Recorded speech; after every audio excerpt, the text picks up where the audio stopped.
I was at a house party on a Saturday night, just one of those chill spring break gatherings. Red cups, loud music, a bunch of people I didn't really know. The kind of thing where you lose track of time. I had just stepped outside to get some air when my phone buzzed. A text from an unknown number. It read, "You're not safe." At first, I thought it was a joke. Maybe one of my friends messing with me or a wrong number. I showed it to the guy standing next to me, and we both laughed it off. A few minutes later, another buzz. "Look behind you." I paused. This time I actually turned around.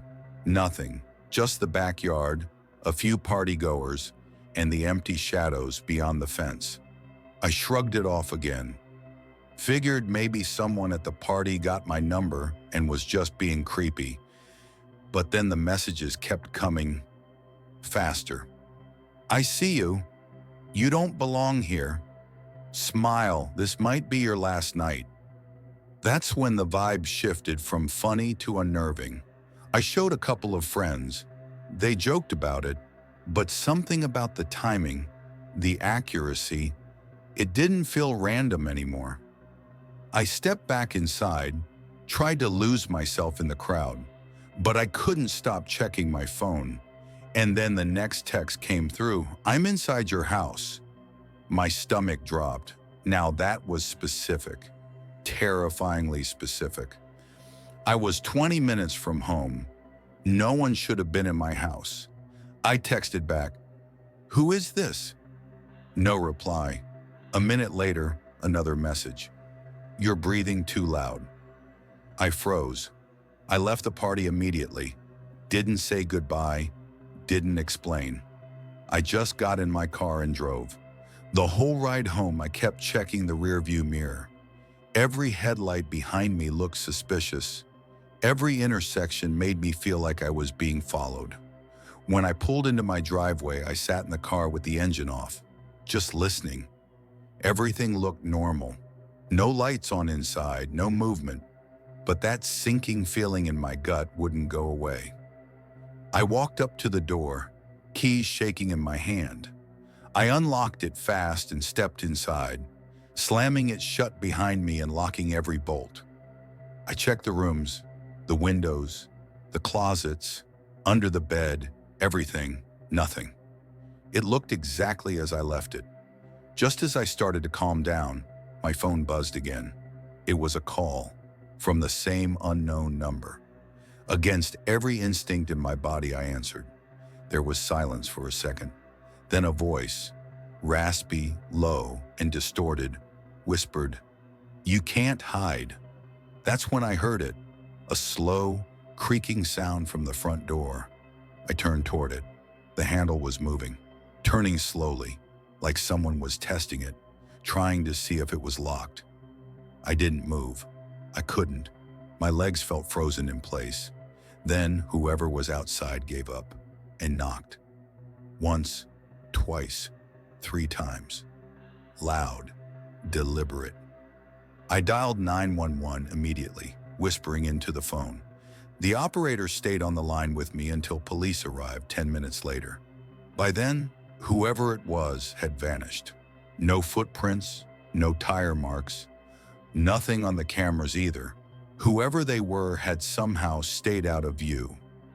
The texts stopped after that night, but I never got any answers. The number was untraceable. No one ever came forward. The police treated it like a prank gone too far.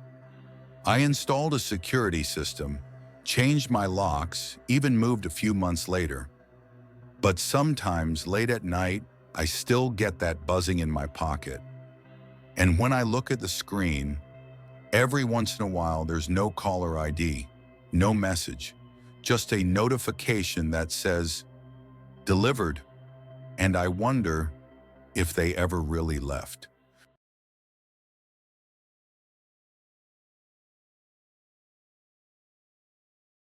It happened during my second year of college.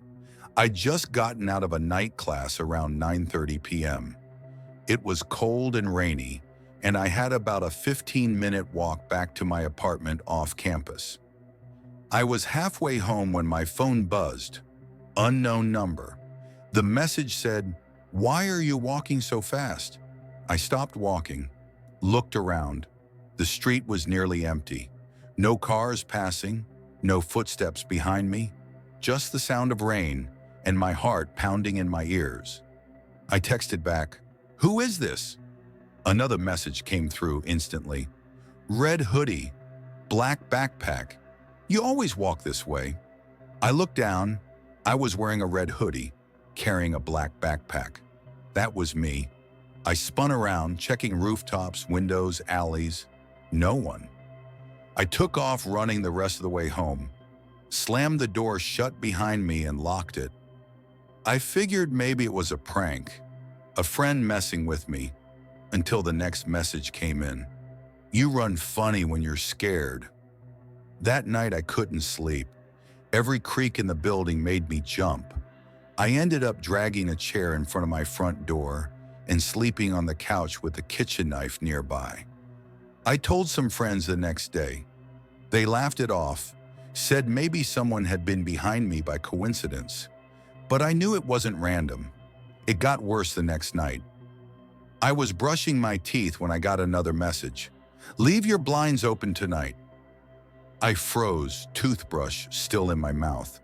I peeked into the living room. The blinds were shut. I hadn't touched them all day. I texted back, "What do you want?" The reply came instantly, "To see your eyes when you realize I'm already inside." I dropped my phone. I didn't even think. I grabbed a bat I kept near my bed and searched every closet, under every bed, in every corner of the apartment. Nothing. I was alone. Or at least, I thought I was. I ended up calling campus security. They came by, checked the place, but found no signs of forced entry. I filed a report, but they chalked it up to a sick joke or someone spoofing a number. Nothing they could do. The next morning, something was different. I found my toothpaste tube, the same one I'd used the night before, sitting on the kitchen counter. I hadn't brought it out there, and I live alone. Then came another text. "You should lock your bathroom window." I hadn't even thought to check that window.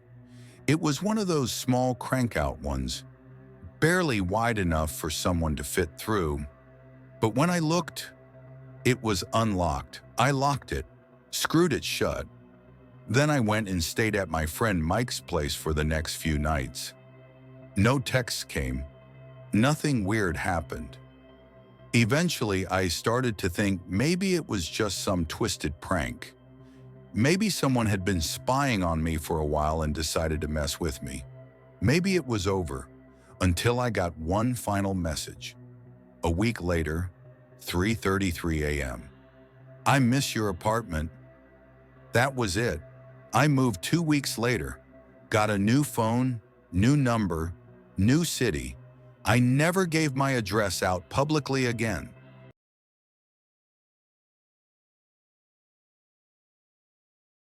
It started with a wrong number. At least that's what I thought. I was up late one night, scrolling through horror videos on my phone. You know, the usual rabbit hole. Around 1:30 a.m., I got a text from an unknown number. It just said, "Do you like scary stories?" I figured it was a prank. Maybe someone who saw me posting on Reddit or something. I replied, "Sure." "Who's this?" They didn't answer for a few minutes. Then I got another message. "Let me tell you one." It starts with a guy sitting alone in his apartment, watching videos, ignoring the fact that his front door is unlocked. I froze. My door was unlocked. I knew it because I'd stepped out earlier to take the trash and forgot to lock it in the way back in. I got up immediately, locked it, and looked out the peephole. Nothing. I texted back, "Who are you?" They replied instantly, "Someone who knows you just locked your door." I turned on every light in my apartment, even checked under the bed like I was 10 years old again. Nothing, but that uneasy feeling wouldn't go away. A few minutes passed. Another text buzzed in. Chapter 2. The guy goes to check his windows, but one is already open. I sprinted into my bedroom. One of the windows was cracked, just barely, but it had been closed when I left for work that morning. I always checked it. I live on the first floor. That's when I called the police. I didn't care if it was a prank. Someone was messing with me and had been outside my apartment. They said they'd send a patrol car by. It'd be about 15 minutes. 15 minutes alone with someone who clearly knew more than they should. I texted the number again. Leave me alone. I called the cops. This time the reply wasn't a text. It was a photo of me, standing in the hallway, holding my phone, looking scared, taken just seconds ago. I dropped my phone, literally dropped it and backed up into the wall. I was being watched, right then, from somewhere nearby. I ran to the kitchen, grabbed the biggest knife I had, locked myself in the bathroom, and just waited. When the police finally arrived, they found no one outside. No footprints, no signs of forced entry, just the open window. They said maybe it was someone watching from the woods behind my building. They told me to get security cameras, change my number, be careful. So I did. New number, new locks, new cameras. I even moved apartments a few months later. Everything stopped after that, but sometimes, even now, I'll get that same eerie chill crawling up my spine, like someone's nearby, watching, waiting. And when my phone buzzes in the middle of the night, I hesitate to look, because deep down I know some stories never end. They just wait for the next chapter.